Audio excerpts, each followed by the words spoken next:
Philip og Albert skal med deres bror ud at rejse til et land langt fra Danmark. Myanmar hedder det. Her skal de blandt andet ned og spille bold med andre børn, eller spille Shinlon, som det hedder.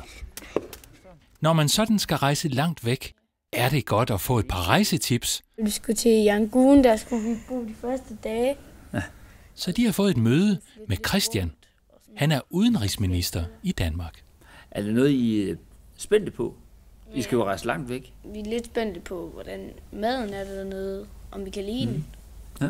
Og samtidig kan Christian få et par tips til, hvordan man spiller Shinlon. Synes I, den er nemmere eller sværere end en almindelig bold?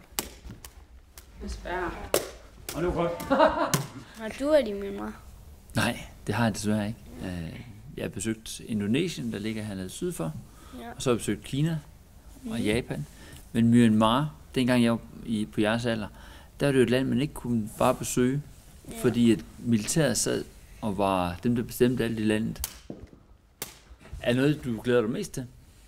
Altså, hvordan de har det, sådan børn. Om de har det godt, eller sådan, om de har penge til at komme i skole, eller...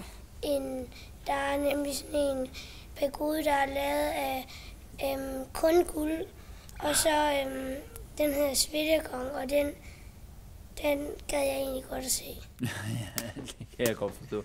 Men jeg bruger foden, og så gælder det sådan lidt ligesom volleyball, bare med foden og få den over nettet. Ja, så det er sådan et højt net? Ja. Og så er der sådan nogle runde streger, så når man skal serve, så skal man stå en af dem. Det er jo lidt svært at snakke med dem, fordi de forstår nok ikke dansk. Men om I kan kommunikere med dem alligevel. Der er nogle gange, hvor man godt kan, om ikke tale sammen, så i hvert fald alligevel godt forstå hinanden, så man ikke kan... Så kan man også bruge hænderne, så man kan bruge hele sin krop til at vise, hvad man egentlig vil. Så det kan godt være, at selvom de er børn et helt andet sted i verden, så er de faktisk ikke så forskellige fra børnene i Danmark. Landet går helt herned, og masser af små øer. Og helt herop, hvor der er bjerge, der næsten er 5 km høje. Så det er et meget forskelligt land. Men sige, dem, der bor hernede, der hvor Myanmar er grønt i lavlandet, der bor et folkeslag, der hedder burmesere. Det er i hvert fald et land tidligere, der hedder Burma. Ja. Men oppe i bjergene, der er nogle helt andre lande. Ikke helt andre lande, men helt andre folkegrupper, der bor. Ja. Og nogle gange, så har de været gode venner. Og andre gange, så har de været rigtig dårlige venner. Hvad er den lavet af? Jeg tror bambus.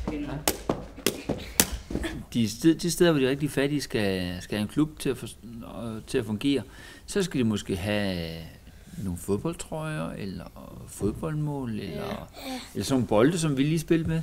Så ligesom lande kan hjælpe hinanden, så kan børn også hjælpe hinanden på tværs af verden. Det synes jeg er ret sejt, når man hjælper andre. Følg med på Albert, Philip og Williams rejse til Myanmar.